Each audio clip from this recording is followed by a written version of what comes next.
What if a single word in the Bible was never meant to be there?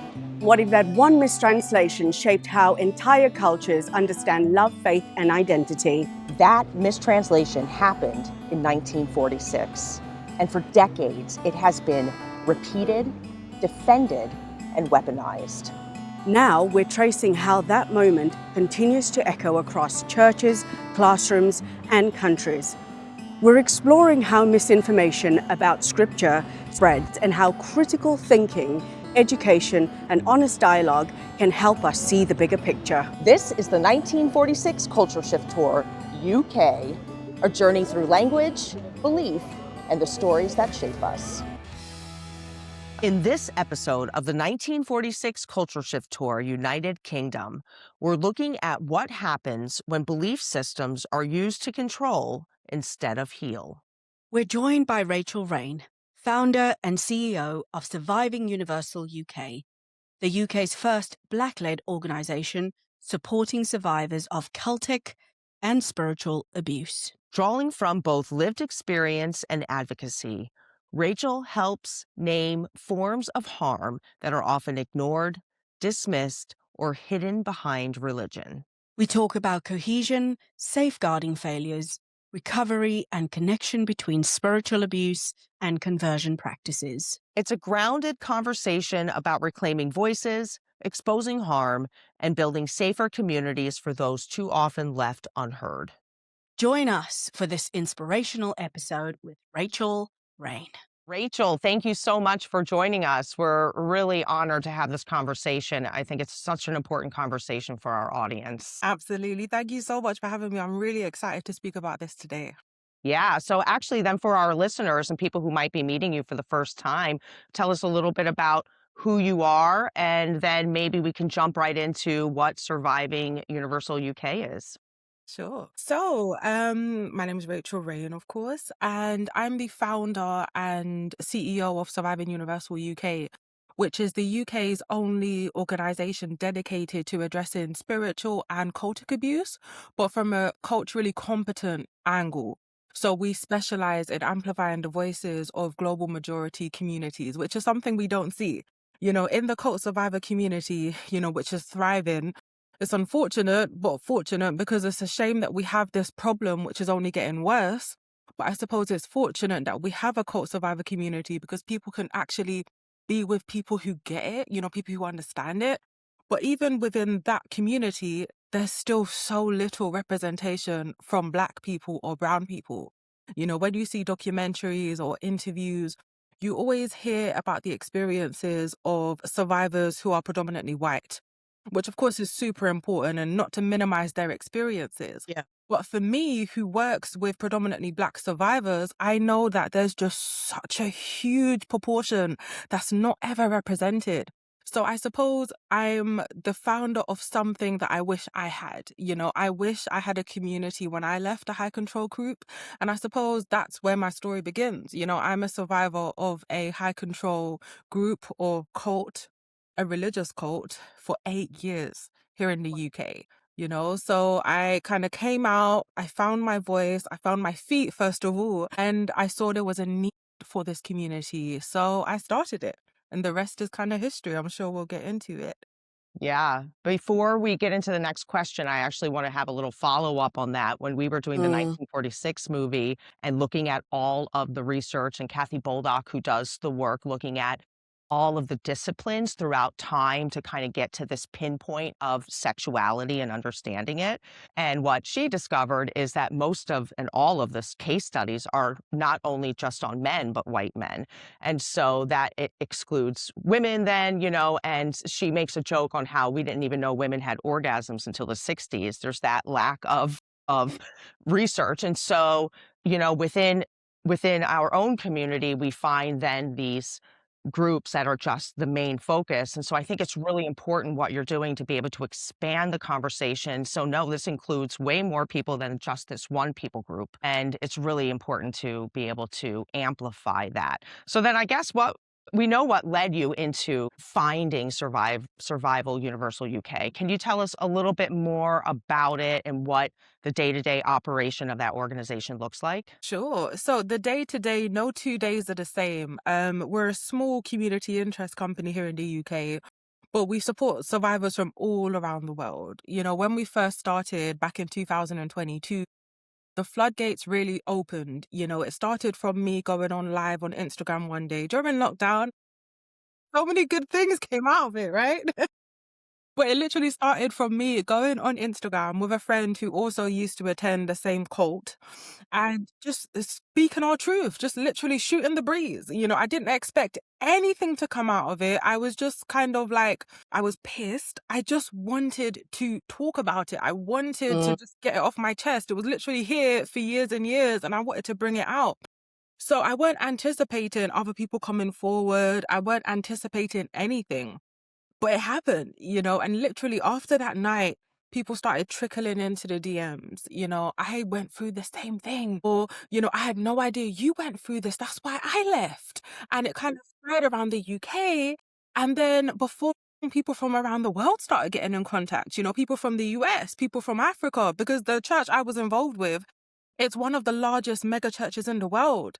They're in every continent. They're all over the Caribbean. They're all over Asia, all over, they're literally everywhere. And we're talking billions and billions of pounds. It's super, super widespread.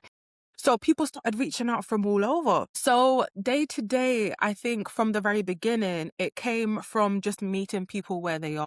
From the very beginning, I kind of had it within myself that if people's going to reach out to me, I want to help them in any way I can.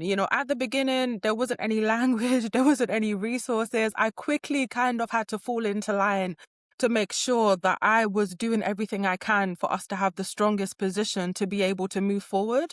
Yeah. Because it was uncharted territory. There was nothing to compare what I was doing to. And on the flip side, I didn't know how the church was going to react, because at first it was just us versus, the church I was involved with. But then it quickly became clear that this was one church out of many. There were many high control groups doing the exact same thing.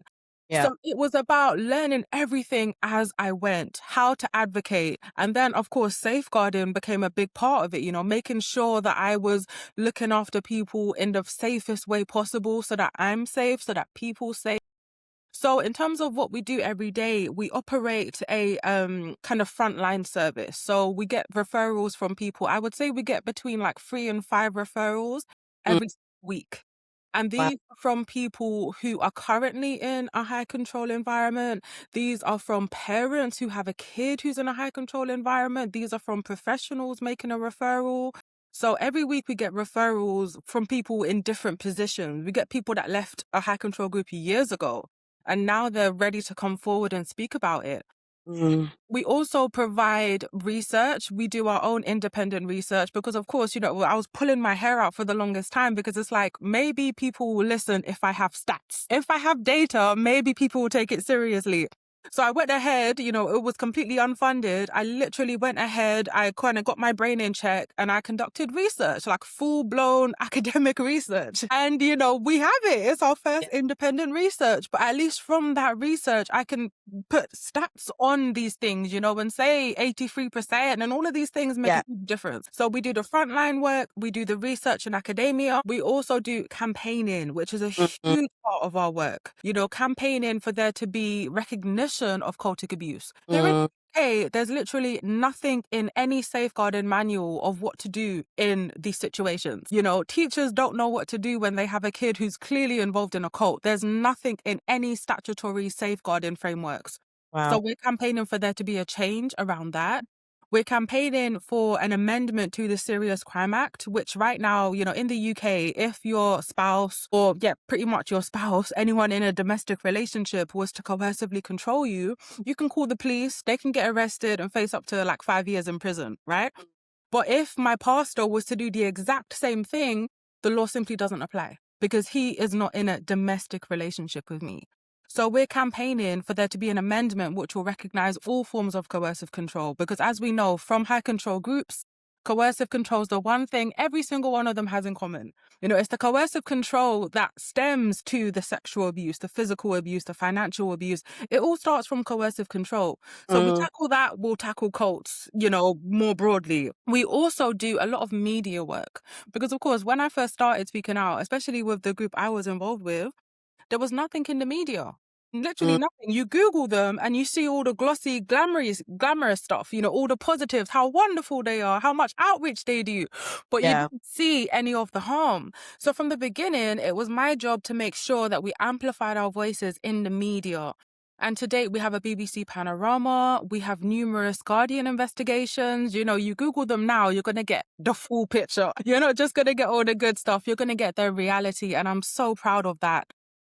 So we pretty much work at all levels. It's a small organization. It's grassroots. But we're doing what we can because there's a genuine need.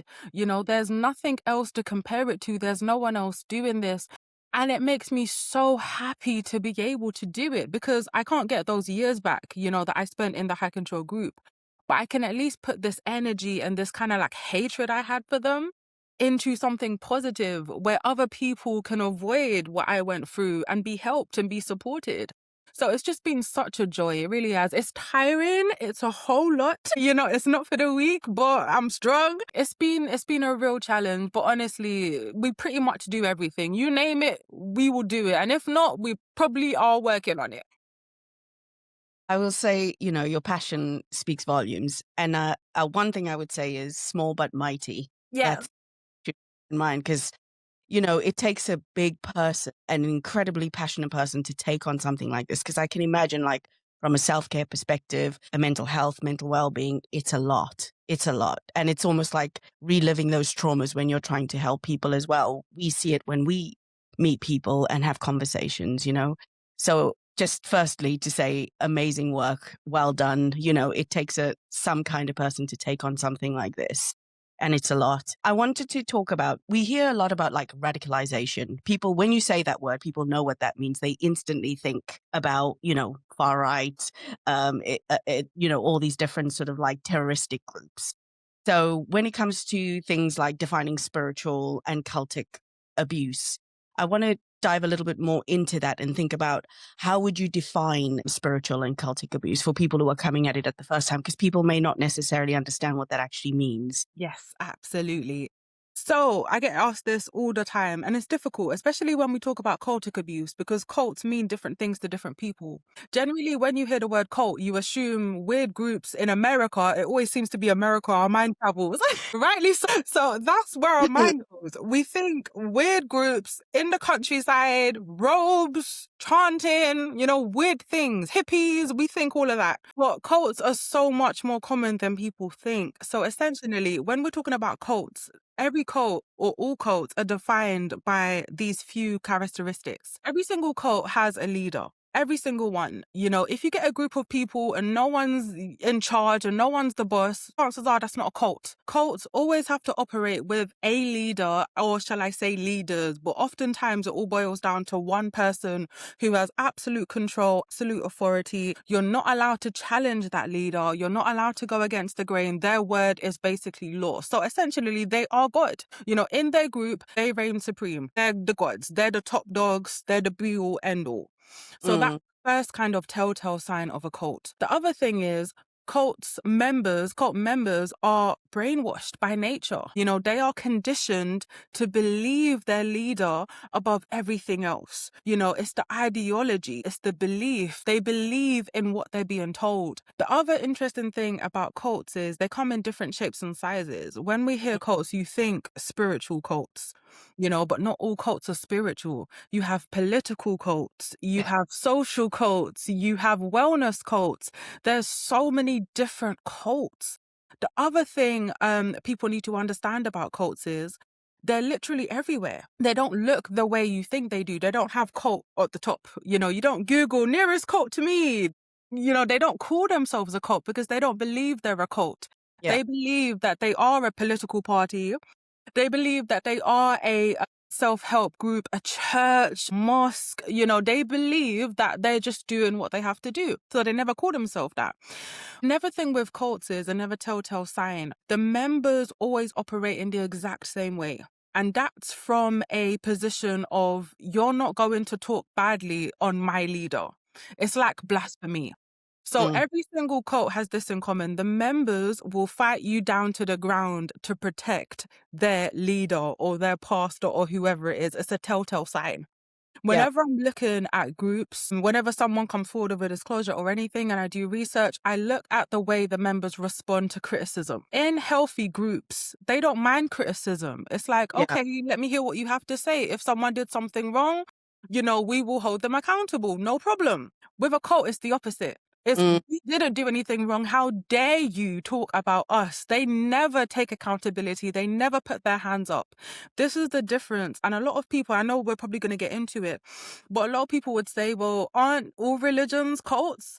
In some ways, yes. But the general, I would say, distinction is with healthy churches or healthy religions, you're able to criticize them, you're able to hold them to an account, they don't believe that they're above reproach. With a cult or a high control group, that's not the case. They are above reproach. You can't question them. You can't doubt them. You can't challenge them. So I suppose I dropped lots of little things along the way. But essentially, a cult is a group of people in which they submit to their leader. They're not allowed to question. They're not allowed to leave oftentimes. There's an element of coercive control where, in the group, you're told that if you leave, bad things will happen. You're threatened. You're financially exploited. Essentially, a cult is a high control group. It's a group in which you lose your autonomy. You're not allowed to walk away. You're oftentimes not allowed to make friends outside of that group. Your family, your friends has to be only contained to that group. But yeah, I suppose, now we know why there's not one definitive definition of a cult because there's just so much to it. Essentially, that's what you have. You have a group of people who are completely controlled and dominated by their leader. That is what a cult is. Just as you speaking there, I'm just thinking about, obviously I said before we joined about my upbringing, and literally everything you were saying, I was going tick, tick, tick, tick, because, it is. If there's a form of like, your friends are within those groups, they try and keep you insular so you're not realizing that like, there's a reason why you're fearful of anything outside of the group.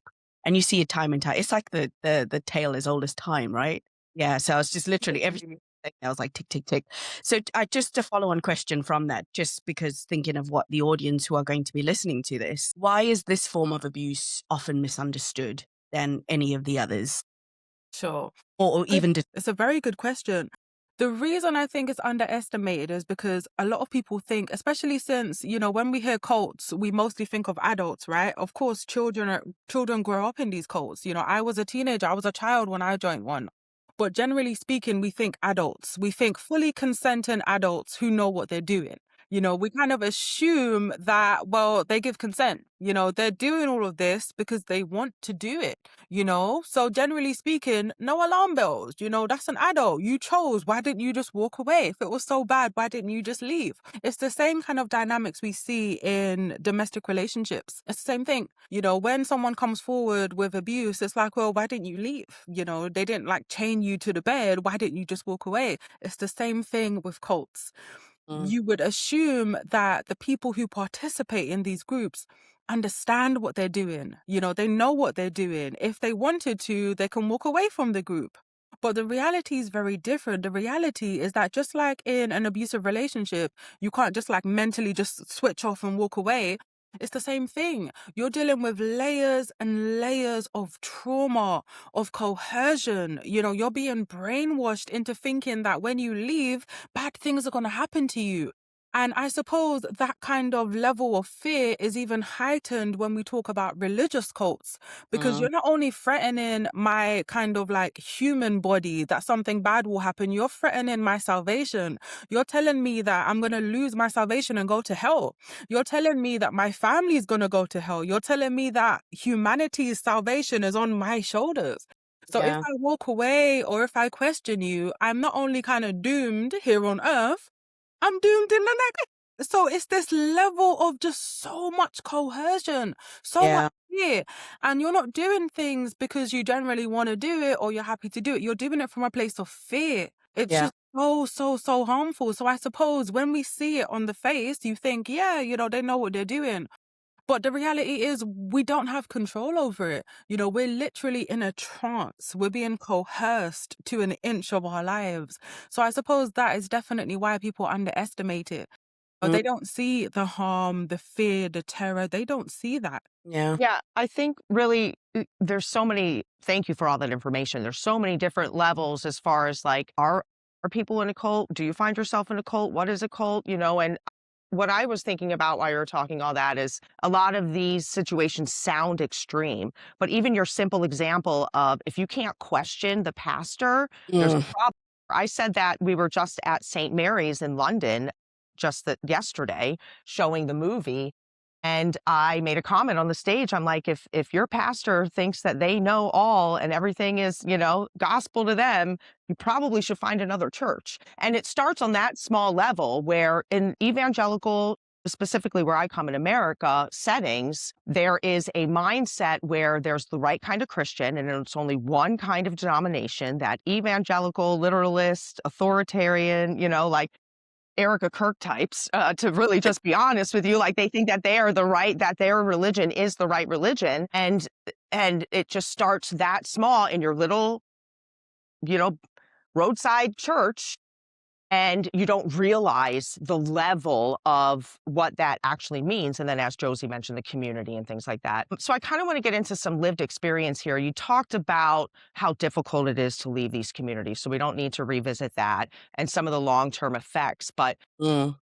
what does the impact of spiritual abuse look like for a survivor? You've lived it, and what are some of the stories that you hear of people who are actually, oh, wait a minute, maybe I should go to a healthy church where I can question and ask questions and engage in a healthy way. What does the impact of survivors look like? Impact is huge and it definitely differs. I would say, I want to go back to your point where you're saying, like, if people's watching this, how would they know they're in a cult? It's a really good point. And I came up with a little, not antidote, but like a little test. If Mm. anyone's watching this and they're questioning, am I in a cult or was I in a cult? Ask yourself this simple question. Can you go a month without vision? Let's bring it down from a month. Let's say a week. Can you go a week without engaging with your group and be okay? Don't attend any meetings, don't contact them, don't answer the phone, don't engage. Can you literally cut off contact for 1 week and not have anxiety? Like, does saying that to yourself make your heart beat fast? Do you feel your palms getting sweaty? Do you literally feel so anxious thinking of not attending or engaging for 1 week? If you say, actually, I'm feeling really anxious, they're going to be harassing me, they're going to call me, I can't do that, I'm going to get into trouble, chances are you're in a high control group, because healthy groups won't harass you for not engaging for 1 week. Healthy groups, they won't come down on you like a ton of bricks. You're not going to be punished. You're not going to be reprimanded. It's going to be fine, because guess what? They don't control your life. But if you say, I can't go a week without engaging with my group, you may very well be in a high control group. So that's a good way to kind of like immediately test and assess where you are in terms of if you're in a high control group or not. So going back to your question about spiritual abuse, the impact is so huge. And, after going through it myself, I was a child when I first, was involved with the UCKG, which is the Universal Church of the Kingdom of God. They're all over there in America, by the way. So lucky you guys. They have way more over there than they do here. They have hundreds in the US, and they target predominantly Hispanic groups and Latin groups. Yeah. So they're everywhere, of course, and Black people. But I think Mm. in the US, they definitely target the Latin community more than others. So with me, I first started when I was 13, 13 years old, didn't really go to church. If you was to ask me, I'd probably say I'm a Christian, but I wasn't like religious or anything. So when Mm. I joined under the guise of a youth group. They were like, hey, we're doing youth group stuff. So come in.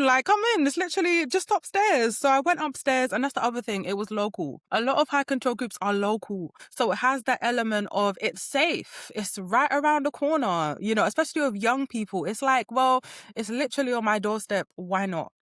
So when I first joined, it took next to no time for me to get involved in the world of exorcisms, demons. You have to give tithe. You have to do this. You're not allowed to wear thongs. You're not allowed to wear this color nail polish. The control was so quick. So, and age 15, I came when I was 13.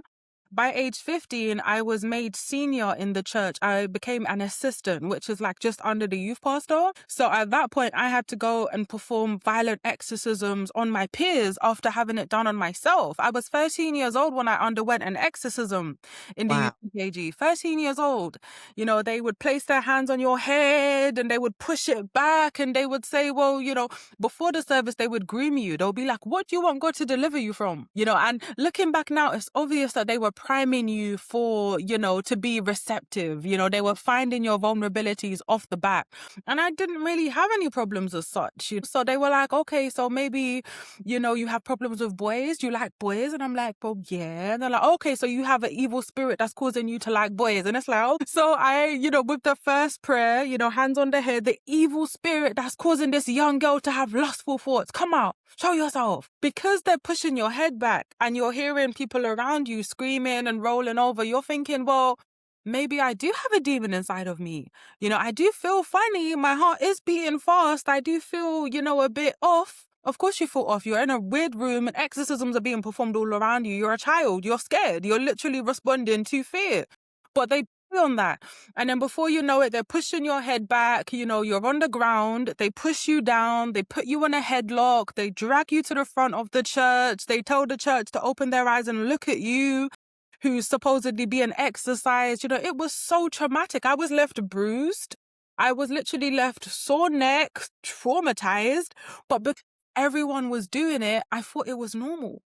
I Yeah. thought it was normal. I thought, hey, this is deliverance, because they do it every Friday in the UCKG. Every Friday, 4 times a day, they have a service for deliverance. So every single Friday, I was going there for a good 2 years before I became an assistant. And that's Mm. what I was being conditioned to believe. Everyone has demons that has to be delivered. And in order to be delivered, you have to go through these, this process. So age 15, I now had to go and perform exorcisms on other people. And looking back now, it's like the way demonology is used in these high control groups is scary, because they talk about demons more than they talk about angels.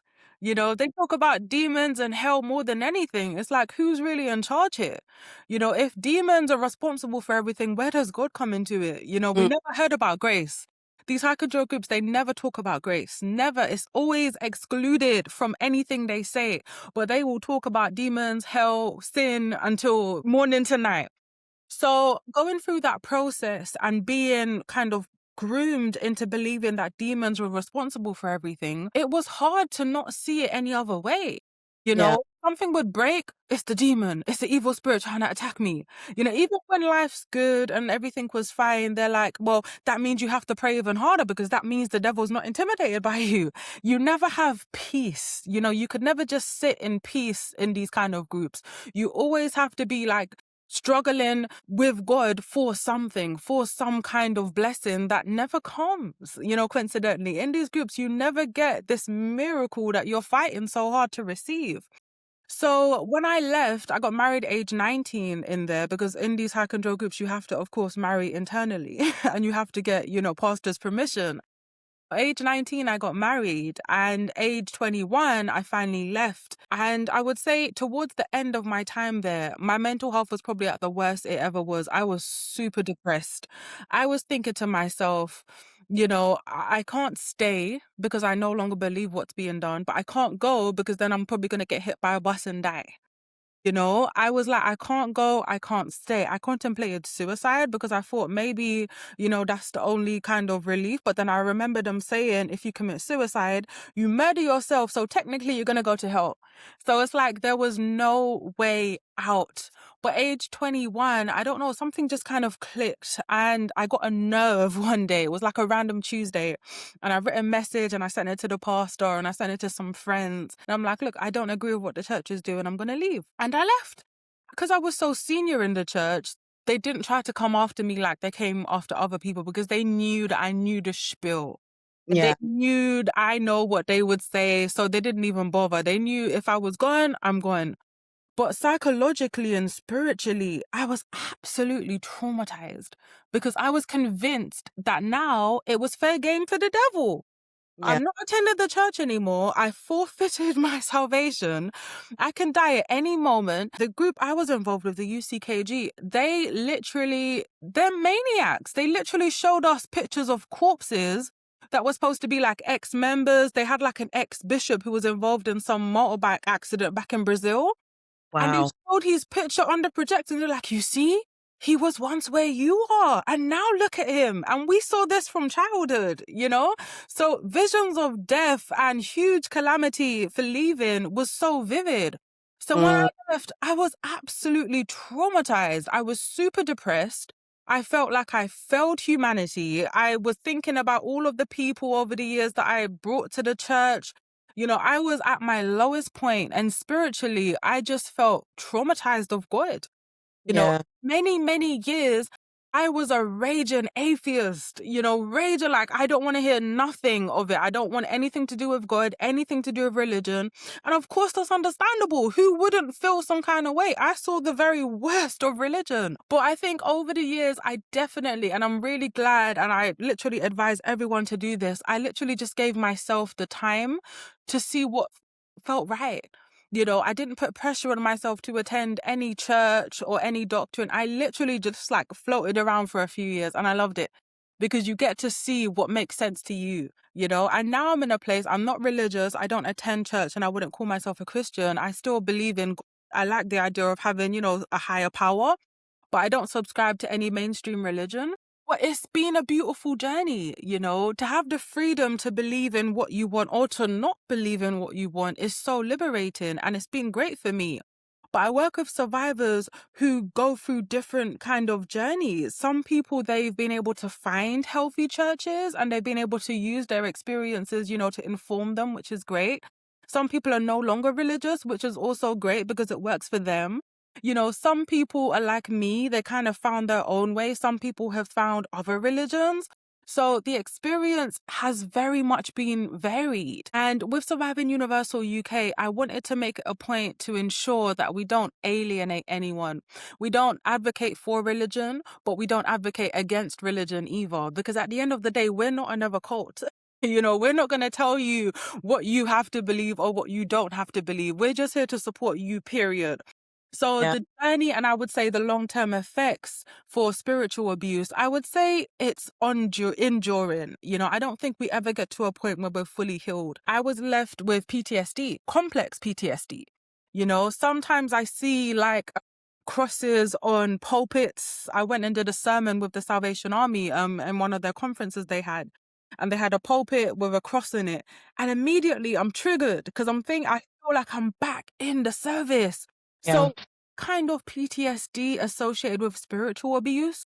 Mm. It's so complex because, as I said, it's not just the physical bodily threat, it's the spiritual threat, it's the residue, Residual? it's the residue. Resi It's the residue still left on your mind. Even now sometimes when I speak out, it's like a little part of me is like, oh, something bad's gonna happen. Like when I first went live that time, I was convinced something was gonna happen. I was convinced. I Wow. was literally feeling dread. Something's gonna happen. Maybe a piano's gonna fall out the sky. Like it was like Final Destination. Because it's that spiritual fear, but on a spiritual level. So people's experiences has definitely been varied and it's long during, it distorts people's relationship with God. It Yeah. destroys something that's meant to be quite beautiful and wholesome. and makes it dirty and makes it unsafe and scary. And that's really unfortunate because these high control groups will say that I am taking people away from God. But we look at these high control groups and it's like no one takes people further away than they do because they show the very worst of religion and the very worst of God. It's Absolutely. crazy. Yeah. Do you know, thank you so much for sharing that. And I'm sorry that you had to go through that. But say likewise, when we're talking about these stories, the same with 1946, we can always come back to be like, it's the same thing being repeated, just in different ways, in different words, whatever it is you want to use. But I appreciate you sharing your lived experience. And it sounded super traumatic, similar to things that I went through. But yeah, so I just want to say thank you so much for talking about that. And I guess for me, it brings the thing around, why do people end up in these situations? And I think about in the UK, thinking about how many youth centers have closed. When what are people searching for? They're looking for community, right? They're looking for a place to belong. They're looking for a place to feel accepted, wanted, needed, and so on. And then I'm thinking now about system failures, right? And why do people end up in these situations, and what are the safeguards in place to protect them? So from your experience, where do institutions and safeguarding systems fall short in helping people? Well, they fall short big time because it's not designed with them in mind. Safeguarding literally excludes this whole demographic of victims and survivors who don't fall under any other form of risk within safeguarding. They're not victims of a FGM, they're not victims of county lines, they're not victims of domestic abuse, they don't fall under any of the other categories. So they're literally invisible to the system, which is why our campaigning is just so important. But I would say with cults exploit society's problems. So if you have a society of people who are disenfranchised and they feel marginalized and left out, then in comes political cults claiming to, bring a change, a new order, a new way of doing things. Yeah, those are my people. They get it. They understand me. If you're feeling like you don't have anyone, feel alone, you feel depressed, you feel sad, you feel lonely, in comes spiritual cults, looking to fill that void. For every person, there's a cult. Mm, Therefore, cults are so much more bigger than people would think. There's literally all of these different types of cults looking for different kinds of people. And there's always going to be people who are ripened for those groups. yeah. So cults, I think, I don't think I know, cults are only getting bigger because society is continuing to have extenuating issues, which these cults pop up and claim to be the answer to. So it's Yeah. only going to get worse. And if safeguarding and the legal system doesn't catch up, then we're going to have an absolute nightmare. Mm, You know, I think systems not fully appreciating the scale and the understanding of high control groups is why there's a madman in the White House, because it's not trained to identify high control dynamics. It's not yeah. in place to understand how one person can control an entire group. It doesn't understand that coercive control could be an action outside of the standard, boyfriend, girlfriend, husband, wife, domestic relationships. It doesn't Mm, understand it. So therefore, we can have these things playing out in real time, but because there's no language or no kind of like frameworks on a statutory level, it goes unchecked. yeah. Yeah. Yeah, I think these systems are failing because there's protection under religious freedom, Yeah, especially in the United States. And we just saw that with the Supreme Court decision in Colorado, where conversion practices are, which they call it therapy, which we refuse to call it conversion yes, me therapy, too. where it's under free speech. And so the system is failing and institutions are failing, especially in America, Yeah. because it's not a problem to them. And then it becomes a matter of religious freedom. And Hmm. so what we'd like to do and what we're trying to do and why this conversation is so important is to educate the audience on what these practices are. Not just now we're getting into conversion practices, which impact directly the LGBTQIA plus community. What you were speaking on in the earlier part of the episode includes way more than just the LGBTQ community. These religious abuses can impact anyone. But as we're talking about system failures, this is a great segue to get into conversion practice. And maybe you can talk about a little bit on some of the connection between it, how spiritual abuse and conversion practices intersect, and some of the similar patterns, the control, the fear, the coercion, all of those things you talk about. Yeah, can you maybe fill in some of those gaps for us? Absolutely. I got involved in the kind of ban conversion practices coalition because here in the UK, the government has been promising to ban the practice. But even with the ban that they're looking to put in place, Mm, there's a loophole in which religious organizations pretty much have the green light because they can hide behind, as we know, and as you guys know very well, miss scripture to mm, basically say, well, we don't believe in homosexuality because goes against our religion. Well, what part? Where's it written? Like where's the context? And until the UK government acknowledges that and closes that loophole, we're basically going to be at square one because what was the research that was done? Was it Stonewall? It was one of the research that was done within the last 2 years. They found that a lot of gay conversion practices took place within religious settings. Like, if you're not going to close that loophole, then what's the point, right? What is the point? So over the years, we supported many survivors of gay conversion practices. I saw it all the time. In my kind of capacity as an assistant in the UCKG, we had to treat homosexuality like any other demon possession. To us, it was just like being depressed or having an addiction. Oh, you're gay? Oh, come, we'll pray for you. We'll pray about that. We'll pray. And it would be backed up and it would literally be gay conversion practices in action. mm, I saw with my own two eyes someone come in and, they're presenting masculine, but by the time the church was finished with them, they'll literally be in a dress and heels, and it was just so wrong. And looking back, it's like, that's literally conversion practices. You're uh, literally trying to pray away this person's gay. And that's what we had to do. When we have those Friday strong prayer services, we literally had to pray and say, the evil spirit that's causing this person to be gay, come out, show yourself. Literally, this is what we had to do because we were made to believe that it was caused by a demon. And looking back now, all of the people that went through this process, it's so heartbreaking because why would organizations that claim to care about people put them through such harm? Such harm, such torment, and to make people believe that their humanity is evil and sinful and wrong and has to be changed. It's horrific. Over the years, we have a lot of Black survivors who went through this process, and they're traumatized. They were made to hate themselves, to hate their humanity, to believe that God made some kind of mistake. And they lived with that pain. They lived with that trauma. From childhood, they was made to believe that their kind of sexuality and their humanity is evil.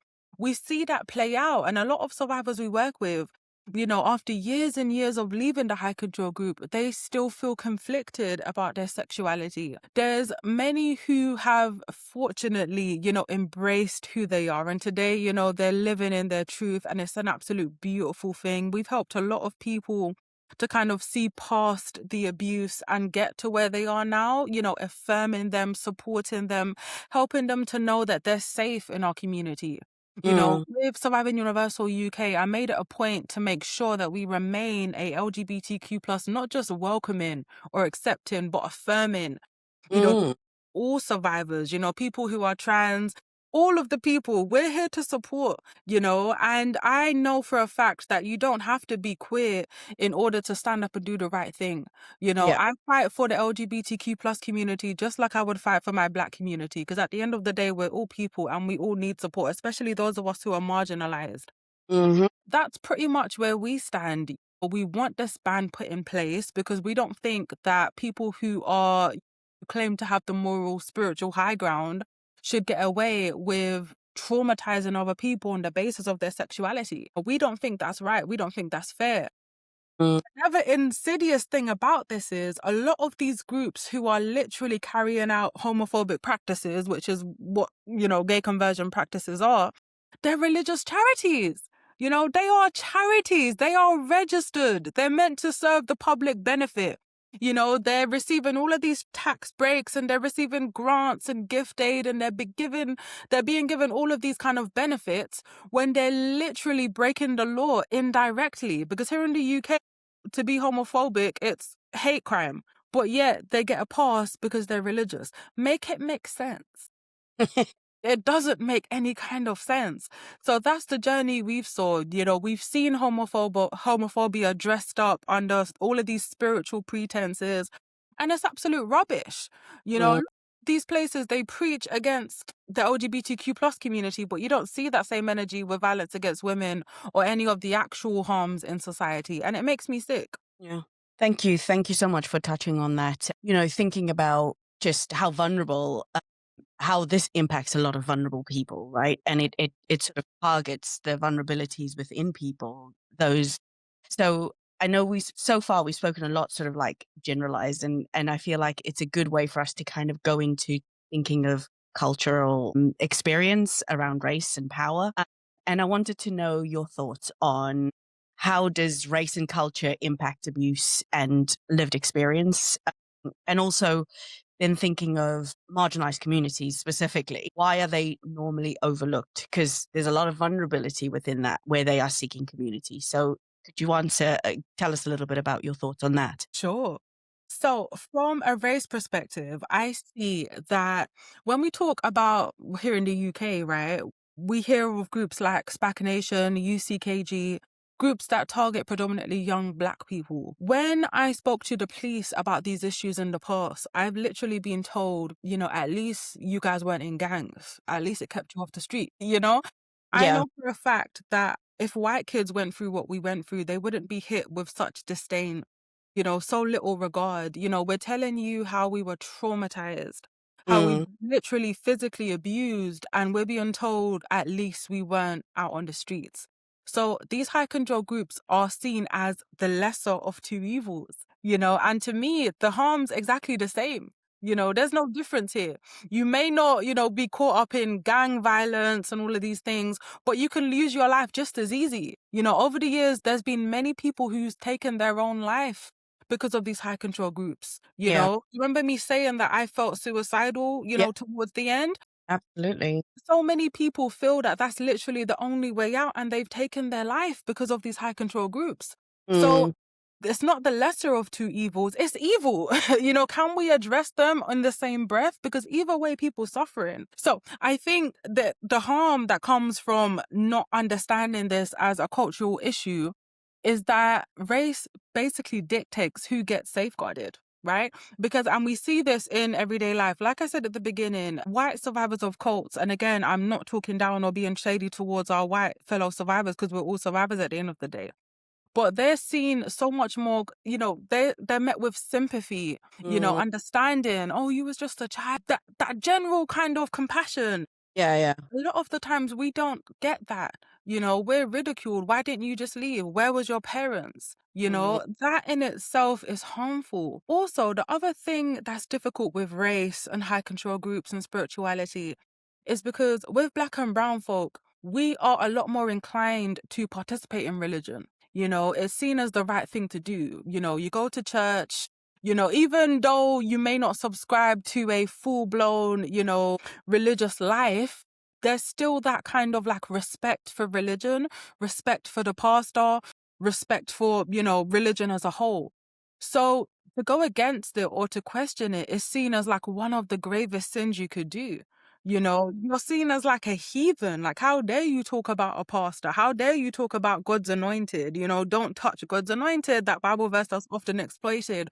So I think when we talk about this kind of abuse from a racialized standpoint, it's so difficult because mm, from organizational kind of standpoints or institutional standpoints, I was told by another officer that the reason the police finds this issue to be so difficult to tackle is mm, they don't want to be accused of attacking Black churches. They don't want to be seen as attacking religious people, number one. And then mm, two, they don't want to be seen as attacking religious Black people. But yeah. again, it's like that's a racist process because race shouldn't come into it. It shouldn't matter what color we are. We're people that need to be safeguarded.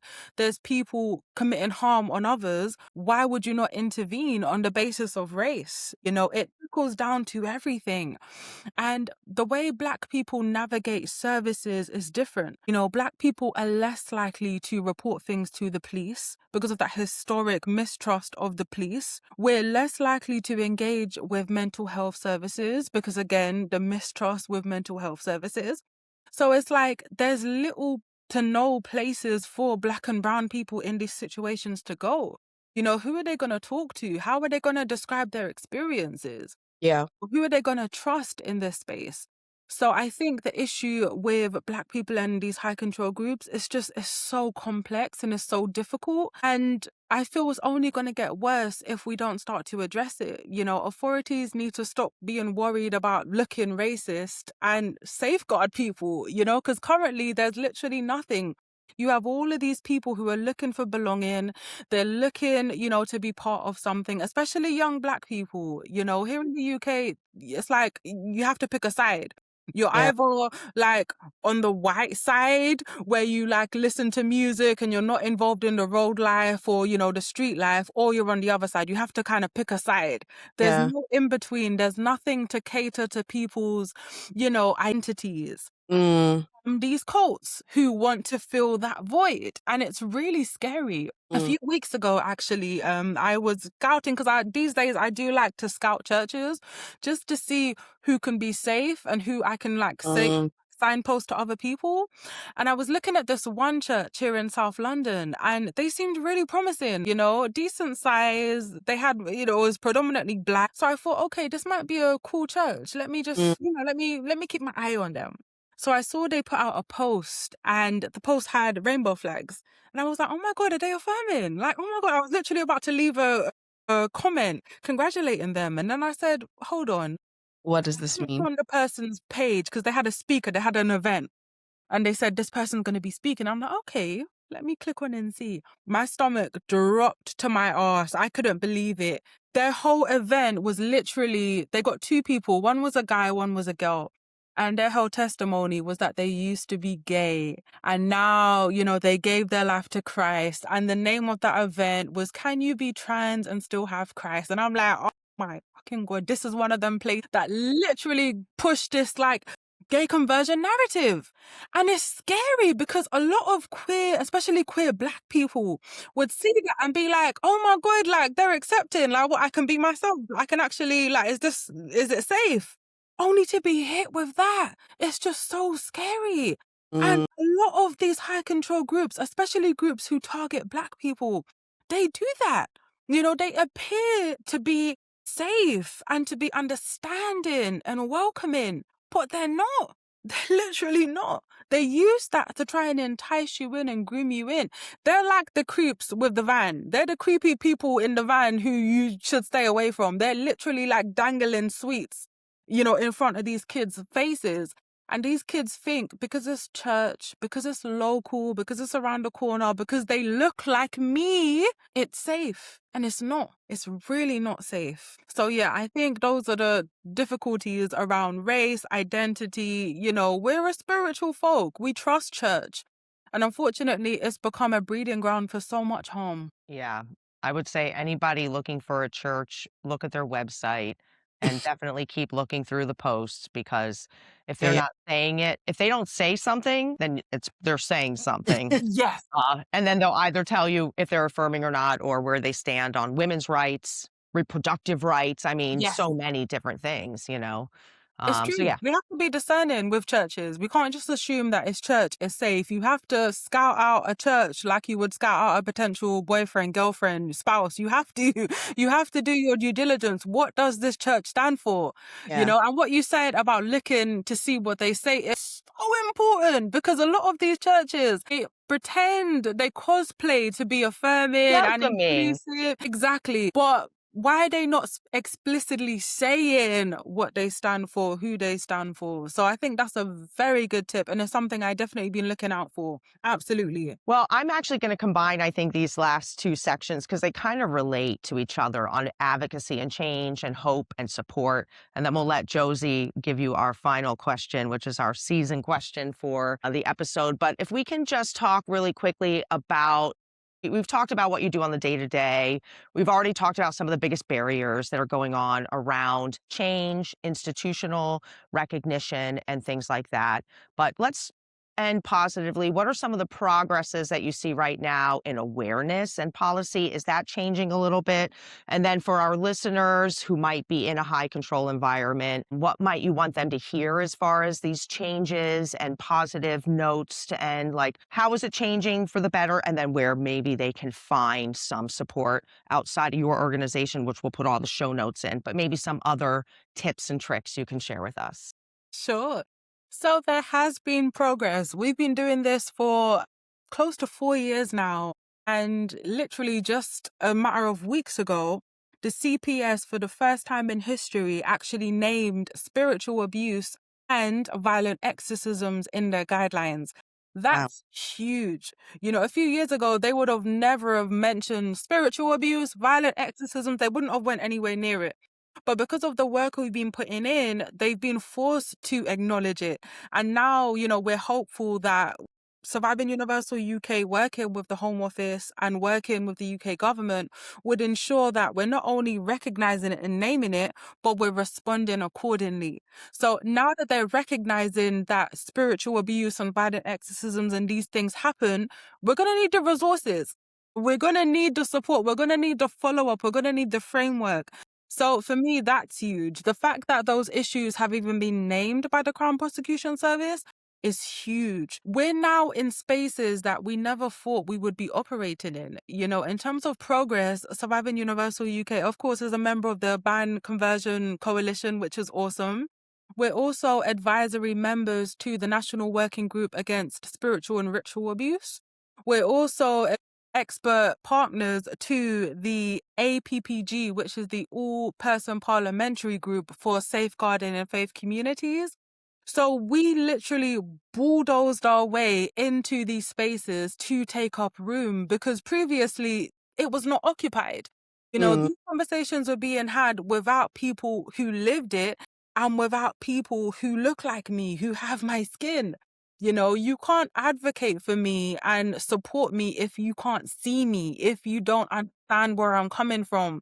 So we're literally helping to shape and change the conversation around cultic and spiritual abuse in the UK. We're literally doing it. We are established and we are enforcing change. We're not just talking about it. We're actually putting things in motion so that now, I like to think over the years, now when you speak to the police or you speak to, a doctor about your experiences, I would like to think that the reception would be a little different, especially by the time we're done training the police force. People are going to be treated differently. They're going to be treated like the victims and survivors they are, rather than, a silly Billy who joined a silly group they could have walked away from. We're going to be given the dignity and the respect that we deserve. So that's huge progress, huge progress, and I'm super excited for it. If anyone needs support, Surviving Universal UK, of course, is open to everyone. We're not going to turn you away because you're not Black. We literally support everybody. And I think in terms of what we're doing, there pretty much is no other group doing what we're doing at our capacity. So regardless of who you are, regardless of what your skin tone is, reach out if you need support. We're literally here to support everyone who's been affected by high control groups or spiritual abuse. We also support family members because oftentimes, you might be listening to this and you're horrified because you're thinking, my God, that's literally my aunt. That's my child. That's my cousin who literally is in the same space. Reach out. We're here to support. You can get in contact via our website. If you're currently in a high control group, I need you to know that it's not all in your head. It's not the devil whispering in your ear. It's not that you're not strong in your faith. It's simply that you're part of a high control environment and you're not alone and there is support available and you don't have to go through this alone. So reach out, connect with Surviving Universal UK, even if it's just watching some of our videos, even if it's just listening to other people's experiences, which you will find on the page. When you find the kind of motivation to or the confidence to reach out. But until then, stay locked in on the page. It will give you confidence. To hear other people who went through it, you will be encouraged. Also, we have an exit kit, guys. The exit kit is the first of its kind, which is like a one-stop shop for people leaving high control groups. So it has a risk assessment where you can assess if it's safe to leave the high control group. It has helpful contact. It has template of how to stop them from harassing you. So it has lots of great resources. Everything I and the other survivors we worked on this with wanted when we left is inside the exit kit. And that's completely free of charge. Everything we do is free of charge, of course. It's on our website as well. So read the exit kit, take what makes sense, leave what don't, and just know that you're not alone. You don't have to navigate this space alone. We've been through it and we're here to support you. Thank you so much. That's amazing. All the information that you shared with us. Wow. Yeah. It's a lot, sorry. No, no, no. We appreciate that. We need to know where to signpost people and where people need to go. But in terms of support from the community or people who are going to be listening to this, where should they go to, do you take donations? Are you looking for volunteers? Any of those sorts of things that might be helpful for the audience as well. Do you want to mention that on this? Sure. So our website has everything from how to access support. You can also donate to Surviving Universal UK. You can sign our petition. If you're based here in the UK, we have about 4 months left in order to get as many signatures as we can. So please sign our petition and just share our content. The more people that know about the work we're doing, the more people that could be helped. And signpost us to organizations. If you're watching this and you're part of an organization who does safeguarding, or maybe you work in let's work together. We're always keen, to combine forces to amplify the work. So get in contact. Amazing. You know what? This has been such an interesting conversation, and I'm really so pleased that Saba connected us. The work that we're doing, we need to start connecting all the dots because jointly we become a force of nature. Yes. And yeah, I'm just super, super excited for this episode to be released and for people to hear what's happening on the ground. And, it connects people together. So with all our guests, essentially the theme song for our podcast this season, actually Rocky's cousin is the singer, and the song is called Home. And when you listen to it, it'll make sense. But essentially we ask this of our guests to kind of humanize this. It's been an amazing conversation, but also to talk about the word home. And you spoke about your experience, lived experience, and so many different things. What does home mean to you now? And where do you find home? Home to me is safety. It's belonging. I don't need to dress up when I'm in my home. I can just be myself and be safe in my own space. Home is being surrounded by people who don't wish me harm. People who are, again, safe, people who I don't need to pretend with. And I think Surviving Universal UK is my home. I feel safe with my community, our community. I feel at one. I don't need to pretend. I can just be myself, and that's enough. Beautiful. I love literally tearing up right now.